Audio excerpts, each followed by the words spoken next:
Pawan Kalyan సంచలనాత్మకమైనటువంటి tweet చేశారు.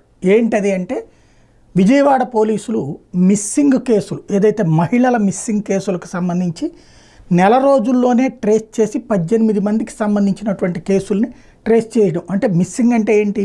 ఇంట్లో నుంచి వెళ్ళిపోవడం, ఎవరితోనన్నా వెళ్ళిపోవడం, లేదా అలిగి వెళ్ళిపోవడం, ఇట్లాంటి వాటిని మిస్సింగ్ కేసులు అంటారు. ట్రాఫికింగ్ అంటే వేరు. ట్రాఫికింగ్ అంటే వ్యభిచార గృహాలకి చేరవేత. గతంలో పవన్ కళ్యాణ్ ప్రస్తావించింది 30,000 మందిని ఉమెన్ ట్రాఫికింగ్కి తీసుకువెళ్ళారు. వాలంటీర్లు తీసుకెళ్ళి వైఎస్ఆర్ కాంగ్రెస్ పార్టీ నాయకులకి డేటా ఇస్తే వాళ్ళు తీసుకెళ్ళి అమ్మాయిలను వ్యభిచార గృహాలకి అమ్మేశారు అన్నటువంటి. బట్ అదంతా అబద్ధం అన్నటువంటిది ఈ మధ్య కాలంలో ఆధారాలతో సహా అదే లెక్కలతో సహా తేలింది. ఎంతమంది అప్పుడు మిస్ అయ్యారు, ఎంతమంది బయటికి వెనక్కి వచ్చేశారు అన్నటువంటిది అధికారిక లెక్కలే తేలిని.